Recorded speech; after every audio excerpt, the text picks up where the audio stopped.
Well, good evening, everybody. Welcome to the Sports Arena. I'm your man, Eric Wilson, and pretty much anybody who knows me knows what tonight's conversation is pretty much going to be about, especially for a Thursday conversation. I guess I'm going to take the page out of the Carousel's book. I'm going to be on the night because as we found out earlier today, and as I pretty much expected was going to happen, did in fact happen. Carson Wentz is no longer the quarterback of the Philadelphia Eagles. My phone has been blowing up since about 2 o'clock this afternoon. People wanted to talk to me, and I said, you know what? Bring all the smoke. I'm going to take it. So I got 3 gentlemen right now who decide they want to join me on this little venture. First in, I'm going to bring in, he is the Jarrell's Journal. This man talks everything from sports consulting to the world of men's mental health, and just is bringing about such a change in that North Carolina area. This is, as he calls himself, the future. I just say get rid of the future. Dr. Jarrell Heslip from Jarrell's Journal joining me here tonight. Jarrell, good evening, sir. How are you?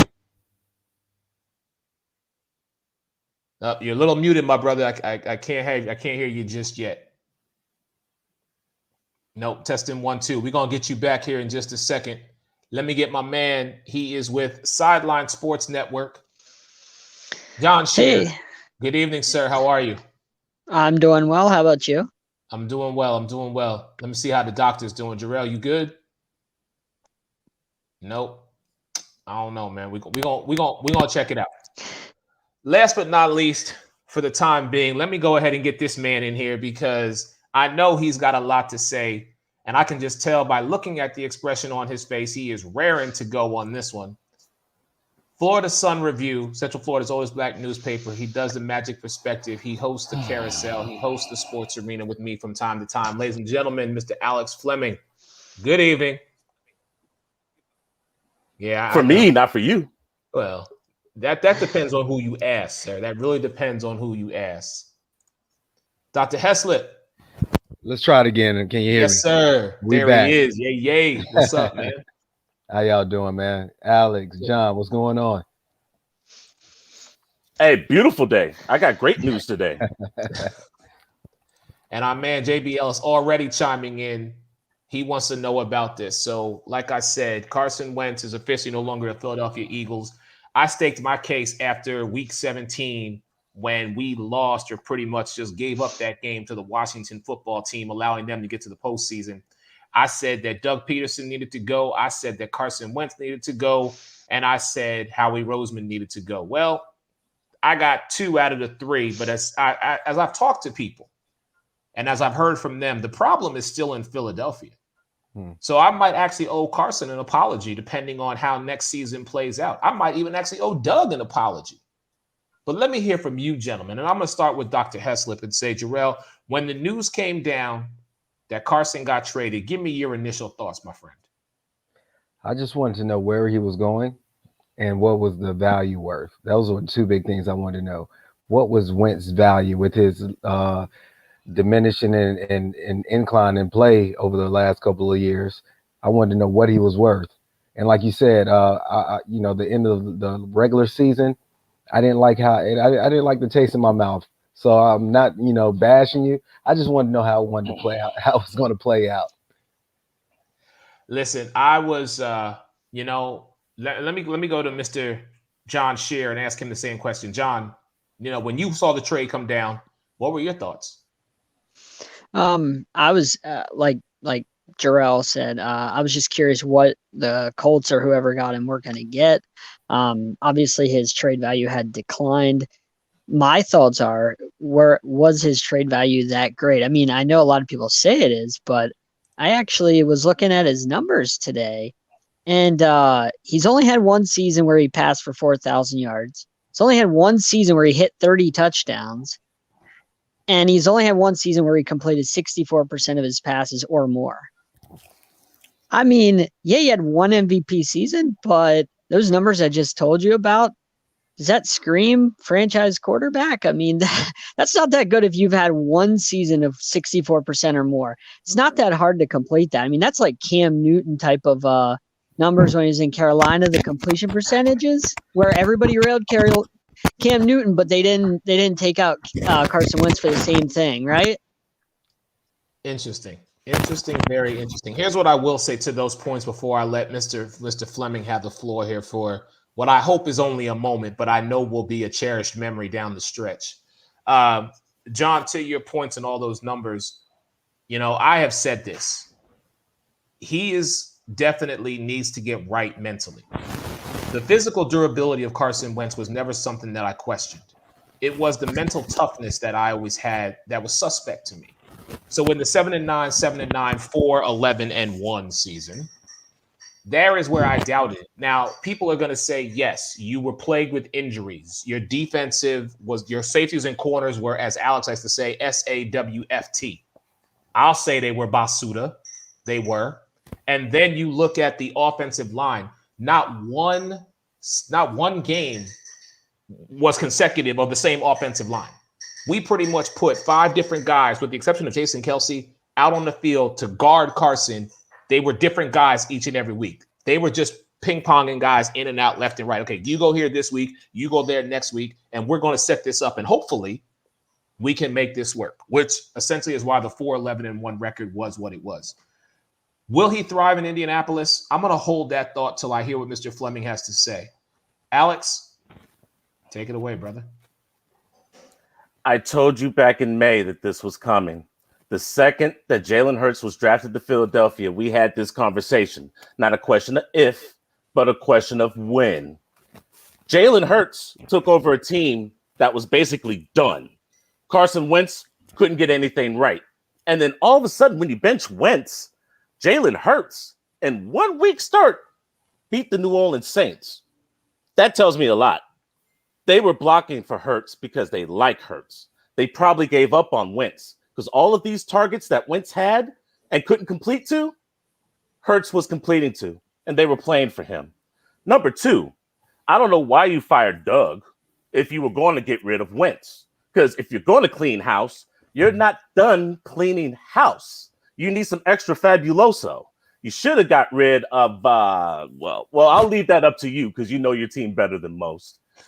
Number 3, I think the Eagles won this trade, plain and simple. And let me tell you why.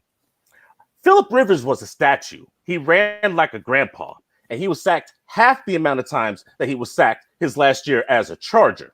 Let's keep that in mind because the Indianapolis Colts now have an offensive line. If they'd have done this 2 years ago, Andrew Luck would probably still be playing. Carson Wentz has no excuses. You have T.Y. Hilton. You have Pittman. You have Mack if they re-sign him. You have Nian Himes. And you just got that dude with plenty of tread on the tires that was a Wisconsin Badger. You have weapons everywhere. And that defense is Super Bowl caliber. You have no excuses. And now Jalen Hurts can prosper and be the best quarterback that was in the 2020 draft. I'm laughing at Carson Wentz because I called him an overrated bum. I called him an overpaid bum. And they finally got that bum the hell out of Philly. I'm smiling.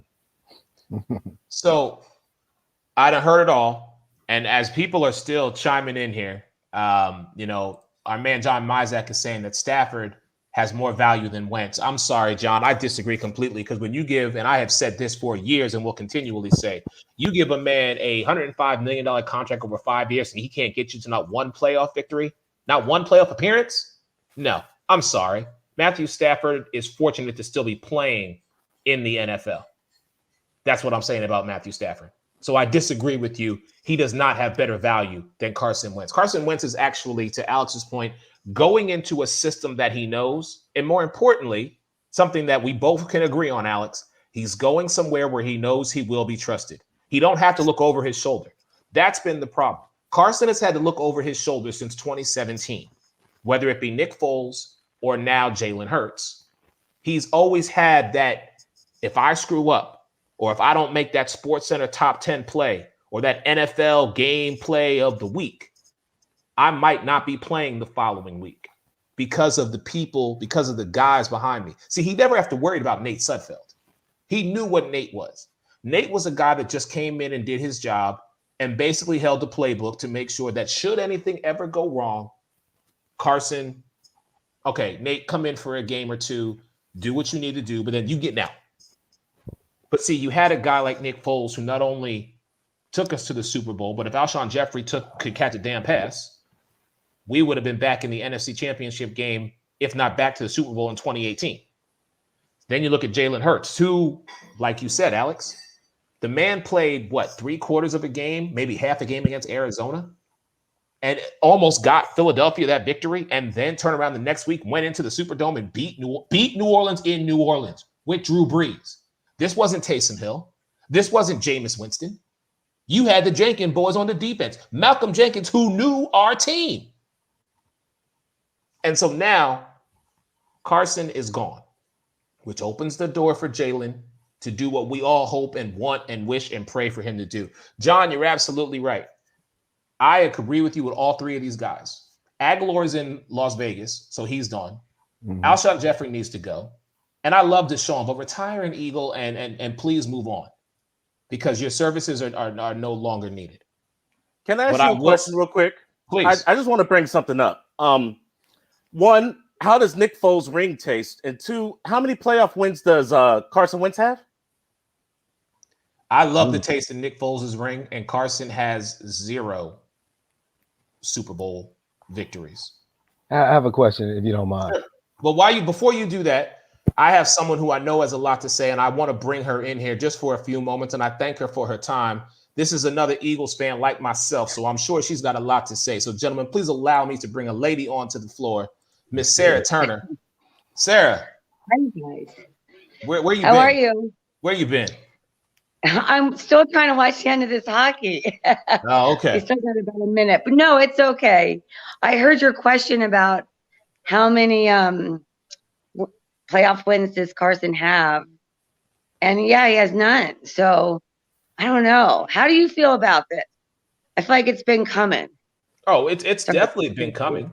It's definitely been coming. But now let me ask you, being a fellow Eagle fan like myself, hey, Bird Gang for life. What are your expectations with Jalen Hurts at center now? I just hope that they use Jalen Hurts and don't draft another rookie quarterback. If they want to get another quarterback, they need to get a vet, I think, to be honest. So I don't think they need to use that draft pick for QB. But I say use Hurts, man. Just, use him. We'll see what he can do. He hasn't shown as much, though. I'll tell you that. But he's going to have a full. You're right, but he's going to have a full off season. Hopefully, if we can all get our minds right and our heads straight and wear our damn masks, he might actually have a full off season and OTAs and training camp and preseason to really shine a light on what he can do. So yeah, he's got the right attitude. Like I like how he, said bullshit on the sideline. And honestly, we are kind of overlooking that game, that last game against Washington. Doug Peterson's getting off kind of, I don't know, we're kind of overshadowing that game that Peterson threw. Was that like an FU to somebody?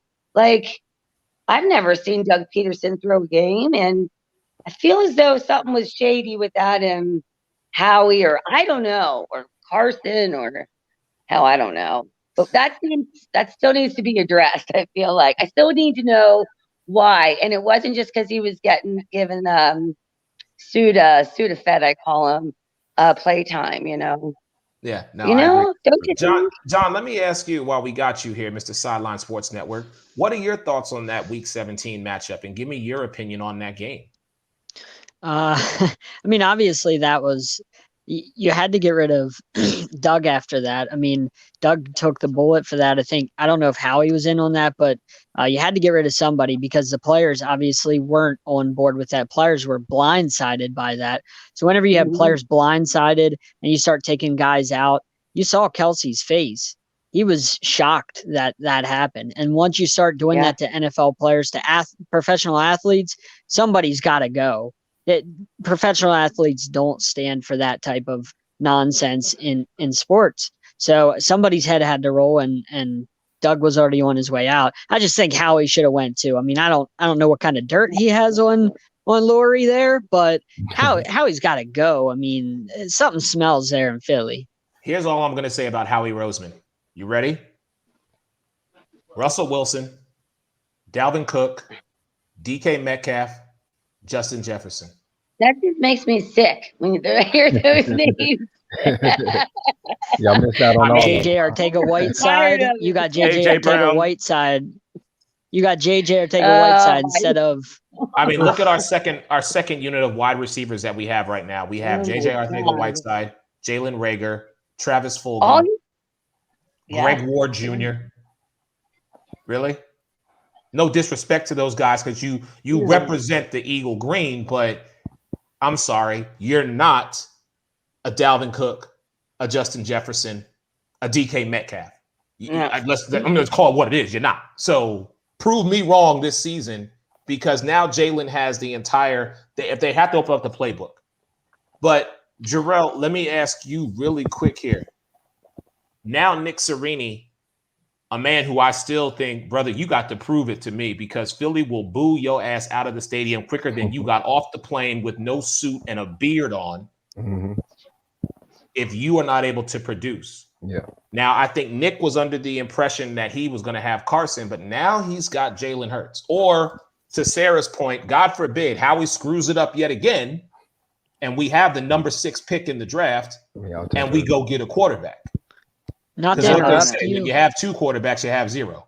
Mm-hmm. Not to interrupt you, but it was reported today that the Eagles want to bring in another quarterback to have Hurts compete for the starting job coming into this coming season. So they're not handing him the job. There's going to be another quarterback coming in that will compete with him. This might turn into a smoking section. I'm just going to put that out to people.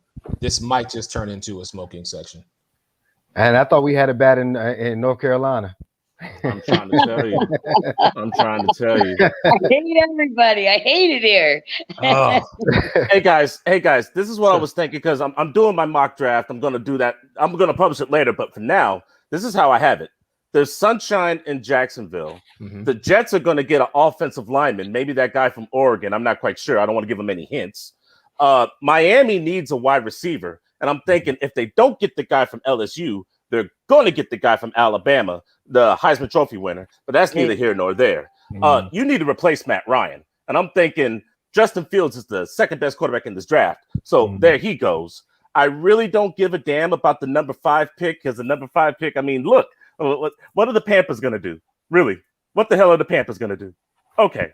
And then you got Philadelphia, who desperately needs a wide receiver bigger than 5'10". And you have a quarterback that's actually been ready in a pro system in his days in Alabama and Oklahoma. And the team actually likes him. You need weapons. You need offensive linemen. You desperately need a safety. Why in the hell would you even think about drafting another quarterback? And not only that, Alex, what you mentioned last, let's cap off the end of last year with when Jalen Hurts came in. You saw the motivation and just a change and shift in energy. The defense isn't that bad. You're missing a couple pieces, but the defense isn't that bad. And you saw that Jalen Hurts brought that energy in, and they played behind him. He was in the games, besides that, Week 17 massacre. The call heard around the world. Jalen Hurts just needs time. We're forgetting that we didn't have an off season, a preseason for him to prep for the season. If you bring in another quarterback that he has, like you said, mentioned, look over his shoulder, you're just taking the confidence from under his legs. Let's see what he does. If anything, like you said, Sarah, let's bring in a vet that brings some security in the back. I think y'all have something in Jalen. One thing when I talk to Hurts, I praise him on what he did in college, and he transitioned that into the pros, and that was his that chip on his shoulder to win by being the underdog all his life, from doing it from Alabama to Oklahoma, and he did the same thing in Philly. And I think he can play in the big lights and on the same atmosphere. I think y'all got something in Jalen Hurts. He's just not a big name, big gun, big arm star. We don't need that right now. We need a leader. We need a leader. We need He's a game leader. manager, and we need a leader. But he's more a leader. importantly, we need an offensive line, consistent. I won't say an offensive line. We need a consistent offensive line. Jason Peters, I love you. Thank you for your services, but you got to go. Can't stay. Lane Johnson, you can't stay healthy. I love this. Cox can't either. No. Yeah. No, and Fletcher's getting to that point, but we still need Fletch on that defensive line because I don't think Brandon Graham and Hargraves, and if Jackson is coming back and he's healthy, I don't know if those boys can handle that. You know, these offensive linemen. Look, we saw what Tristan Wirfs did for the Bucs in his rookie year. Okay, you were protecting the GOAT. You had one job. That was it. And I don't have veteran guys who can stand up to protect a 4-year, 5-year quarterback in Carson Wentz. I'm sorry. That to me speaks we need to fix it. Now, granted, we only have so many draft picks, and depending on what happens, but I need to flip the script on y'all for a minute and say, now let's look at Indianapolis. Where does this put Indianapolis now that they have Carson and they have Frank Wright? And as to Alex says, they have a Super Bowl caliber defense in the Indianapolis Colts. Jarrell, where does this put Indy? Well, that's what I wanted to mention. I have a question that maybe all of you guys could help me out. The first thing that I saw today was I've never seen the structure of a contract. Do the Indianapolis not have trust in him to make it through a season with his injuries, with his play, even though he's getting back, together with Frank? If he plays 75%, then you get a first-round pick and a second-round pick. Have you ever seen that before, Alex? Don't get me started. I'll wait. But I will say this. Like you said before, he is going into Indianapolis has a great defense. They have Pittman that I really like. They have a tight end that is a security blanket. They have Pascal, right? Yeah. I mean, they have an offense. He's set up for destiny if he can get himself right. And then he's, like you said, he's with a familiar coach that he has trust in. What will he do though? That's the question. Who will show up to the play? Let me let Sarah get in on that. Sarah, let me get your thoughts because I know, and I appreciate you jumping in. I know you're welcome to hang out, but if you got other stuff to do, sweetheart, please do your thing. It's still going. No, I think he'll get hurt. Is what I think. He'll end up getting injured. I do. That's what I think. And you know what? If he goes to a playoff game, man, I'll be pissed. But no, I don't think it'll happen. I'm not worried. I think he will end up getting hurt. I think Carson Wentz is in the same sense he got smacked by Clowney, to be honest. And that's what I exactly said. I said since that hit. Yeah, it's been different. The mental toughness, it's the durability piece. Go ahead, Alex. Carson Wentz is physically and mentally soft. This man's been hurt a couple of times. His best season, he went down and Nick Foles took him to the championship and everybody gave him a pass. Okay, fine. When he finally came back and he beat up on the NFC least, what happened when he played against the playoffs against Russell Wilson in Seattle? He didn't throw a touchdown. Hell, Derrick Henry has more touchdown passes in the postseason than Carson Wentz does. Now you go into a place where they protect you. You can't blame the offensive line. You have a sufficient running game. It's not Miles Sanders and Boston Scott back there. You have big targets. You have T.Y. Hilton. You have a defense that's not going to give up 200 yards rushing against certain teams and 300 yards passing against, NFC South teams. You have no excuses. Everything's on Carson. And that's why he's going to fail, because he's not a leader of men. I will agree with you on the mental part. I will not agree with you on the physical part, because any man who can get knocked down as many times as he has over the last couple of seasons and still show up and still play, I have to give him that mental. I have to give him that physical durability. He is physically prepared to get hit by some of these defensive and pass rushers and edge rushers, but it is the mental piece, and that's what I'm saying. John? Yeah. So I disagree that he's going to get hurt. Sarah said that he's going to get hurt. I actually don't think so. And the reason why I think that is because of that line. And I think I'm not going to put all the blame on him in Philly. I think part of it was he was trying to do too much because of the situations they put him in. In Indy, he's not going to have to do that. And he's not going to think like that. He's not going to think it's all on me. He's got it. Let me put it this way. Miles Sanders ran the ball. There's plenty of times where he ran the ball 7 times in a game, 10 times in a game. Miles Sanders running the ball that limited amount of times, come on, Jonathan Taylor and all them guys are going to carry the ball a lot, and Wentz isn't going to have to do that much. And if Wentz, because he is soft mentally, Alex is right, if he doesn't have to carry the load on his shoulders and he can be the game manager and then make, some big throws with that, he still has a big arm, then I think that he'll do all right. He's not going to be an MVP. He's not going to throw 40 touchdowns, but he's going to manage the game and do a good job of it with Frank Reich. They'll protect him. The offensive line, the running game will protect him. Defense will protect him. And I think that he'll do all right with not having to do everything himself. So that's why I don't think he's going to get hurt, because he's not going to throw it that much. They have an amazing run game that can carry it for him. So we got one more person. Go ahead, Sarah. Go ahead. No, that's it. Yeah. And if they use it, you're right. It would be different. Go ahead. We got one more person chiming in, and I'm leery to bring him in because I know the smile on his face under his mask is going to speak volumes. I know who this is. Mr. Michael Carrington, look at him. Michael Carrington, believe in the Pac-12. What's up, Mike? Hey, I'm at a game, but I had to jump in. I didn't know you were going to go this early, but I know you guys are old, so you like to go to bed early. We're on the East Coast, okay? All right. Exactly. When I was on the East Coast, hey, Dr. Jarrell knows I stayed up till like 3 a.m. watching games on the West Coast because I don't care. I'm not good. But look, you said it. No, I'm actually smiling because I have to give you credit. You said he'd probably end up in Indy. Indy likes playing rent a quarterback. Like I texted in the group thing today, I said to Alex, and Jake had a great question about Fernando Tatis. I love Tatis, but the Colts are built to win right now, is all I'm going to say. They're built to win right now. And with that defense, again, I think Wentz, even if he gets his little confidence back because he's all soft between the ears like he's proven. Look, do I think he's better than Josh Allen? No. And the Bills have a nasty it depends. But I'm just saying the Colts have a defense that we know can ball with anybody. And now everybody wanted to pick on Phillip Rivers, but all I'm going to say is if Carson Wentz does worse than that, you can't pick on Phillip Rivers. So I'm happy. I'm sad because – as a Cowboys fan, I told Alex this. I want Carson Wentz to be your starting quarterback. I feel better about it. Yeah, now you're gonna get beat up in Jerry World twice a year. All right, I'm gonna let you go because I can't have you all. All right, I just want to say, hey, but yeah, it's great for you, but either way, I can't. Frank Reich is going to be the next Sean Payton quarterback whisperer. That's all I'm going to say. If it happens. If it happens. Hey, Michael. Yeah.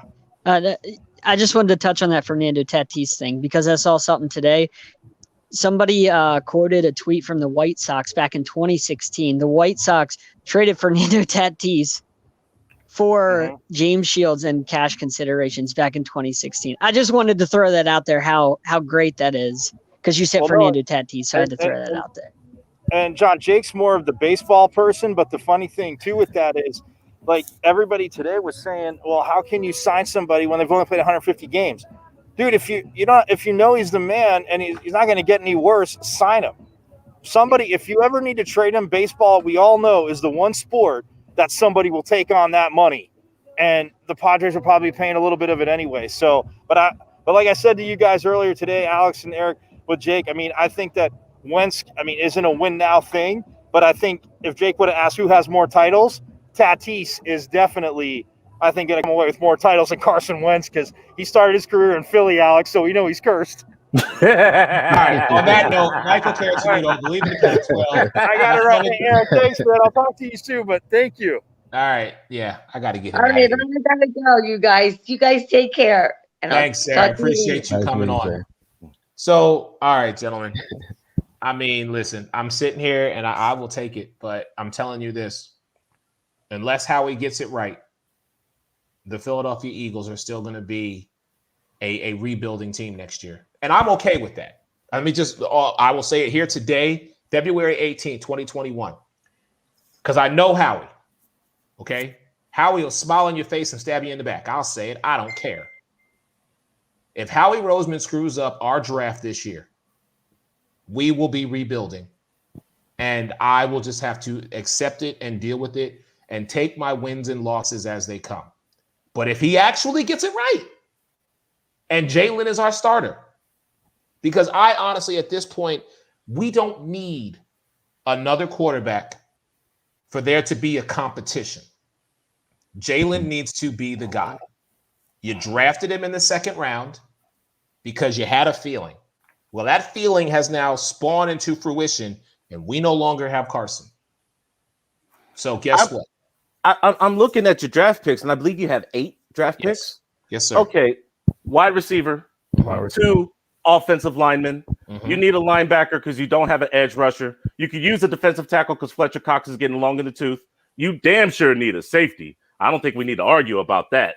You could use another corner, even though you got a whole bunch of corners. And you know what? It probably won't hurt if you get that Newman quarterback so that way you have a backup for Jalen Hurts. But that's just me. And you know what I was just thinking of? Let's not forget, you got some players to help out Jalen from Chicago. You have Tariq Cohen is coming off an injury, but Tariq out is a secondary running back outside of your main that can do some damage. Your screens, just outside. Is Tariq Cohen? When did Tariq Cohen come to Philadelphia? Because I have not heard this. He came in the trade. Oh, no. That was proposed. I'm so sorry. That was a proposed trade. That was a proposed. I'm sorry. Yeah, I'm sorry. No, it's going to fall on Miles Sanders. Another trade that Chicago messed up. Gentlemen, I appreciate your time. Thank you all so much for joining me here. I got John Scheer, Sideline Sports Network, along with Dr. Jarrell Hester from Jarrell's Journal, and of course, my brother Alex Fleming, Florida Sun Review, Fantasy and Flavors, Carousel, Magic Perspective, Raptors Report. As always, here backing me up on the sports arena, your man Eric Wilson. We will see what happens as time gets closer to the draft. I'm sure we're going to have more conversations. But as of right now, what I said after week 17, like I said, 2 are gone. Howard, you're left. And your time, my brother, is coming. Peace.